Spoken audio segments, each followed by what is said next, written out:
Why are we all suffering from inflation today? Well, there's only one reason that anybody suffers from inflation, and that's because of the government. Government is created by inflation. It's a creature of government. In fact, it's simply a stealth way that the government taxes us. Because inflation, by definition, is the expansion of the money supply. I mean, to inflate literally means to expand. People normally think about prices, but you can't expand a price.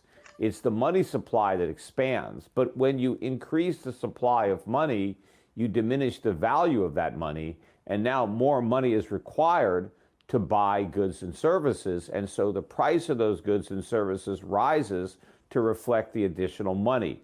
So it's the increase in price is merely a result of the inflation that is created by government, specifically the Federal Reserve, because the Federal Reserve is expanding the money supply, but the government is ultimately spending that money supply into circulation when it sends out checks without collecting tax revenue, right? You have these big budget deficits. Where does the government get a lot of the money to spend if it's not collecting it in taxes and it's getting it from the government that is simply creating it out of thin air?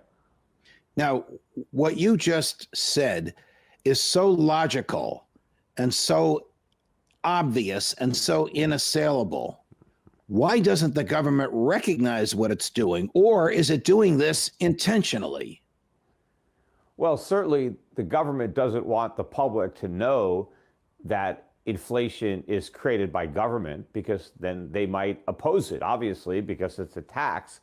They want to blame inflation on the public, on greedy corporations, gouging their customers, on OPEC for raising the price of oil, speculators for trading in commodities, sometimes even maybe greedy unions demanding higher wages. The government wants to point the finger at everybody but itself. And, you know, part of the problem is inflation sometimes, instead of causing prices to go up, it prevents them from falling. And so we don't actually see the harmful effects of inflation because you don't realize how much lower your cost of living would otherwise have been absent government-created inflation. Because the beauty of capitalism, what little we have left in this country, is that capitalism is a force that leads to abundance, that leads to efficiencies and economies of scale.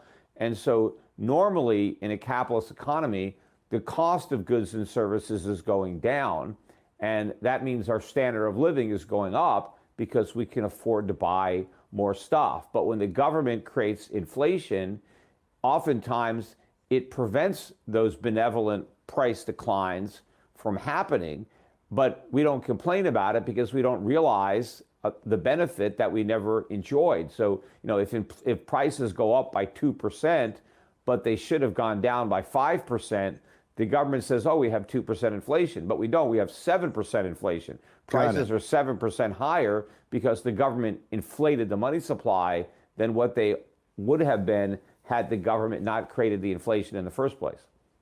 So how does the government tax people by its inflationary behavior? Well, the government needs money to spend, and it has two ways of getting that money. One is the honest way. It could take it from us through taxation, right, where the government literally takes money out of our paychecks so we have less money to spend. Or they can persuade us to loan them the money, which again, we take money that we could have spent and we loan it to the government, and the government spends it instead. Now, of course, that represents a claim on future taxpayers, which are ultimately going to have to pay taxes to the government so the government can pay me back the money it borrowed.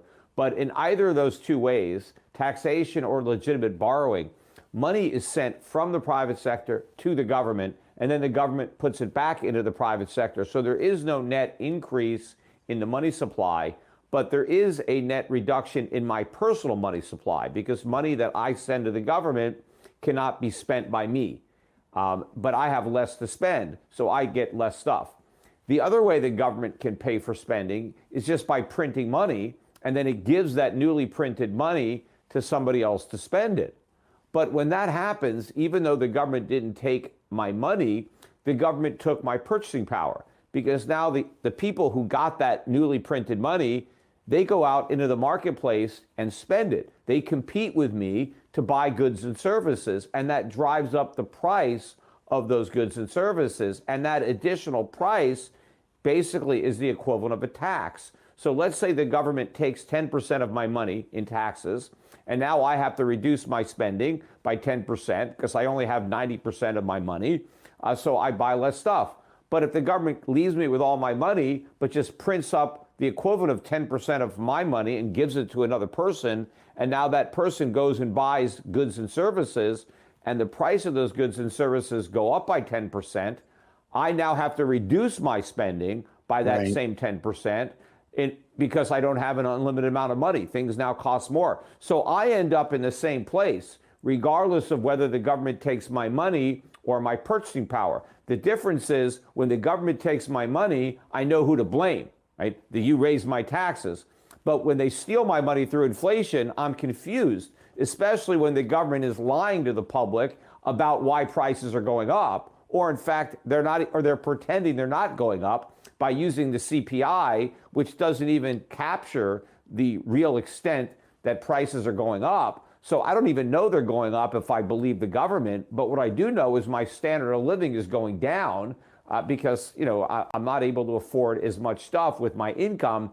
But I'm not blaming government, and I'm not taking my frustration out at the polls. That's what the politicians don't want. Okay. They don't like to raise taxes because the voters don't like paying higher taxes. But if they steal their purchasing power through inflation, the voters don't know they're getting robbed, and they may still continue to reelect the people who are robbing them.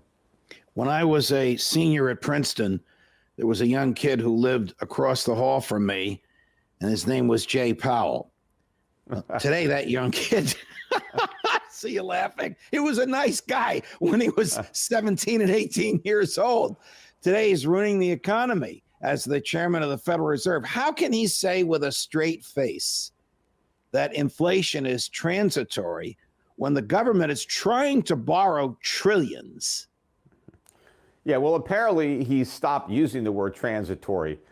So I don't know what he's using now, but he still expects inflation to come down. I mean, if you look at the Fed's projection of interest rates 2 years from now, by the end of 2023, the Fed still expects rates to be below 2%.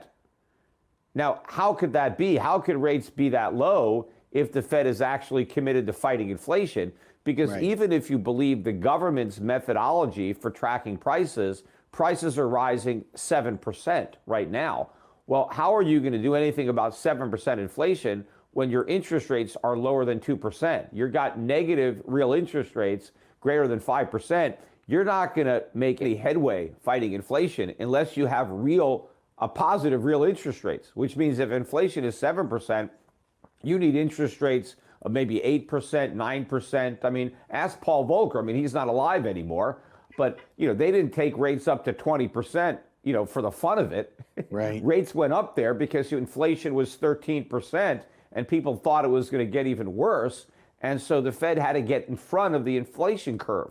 Well, Powell is still way behind the inflation curve.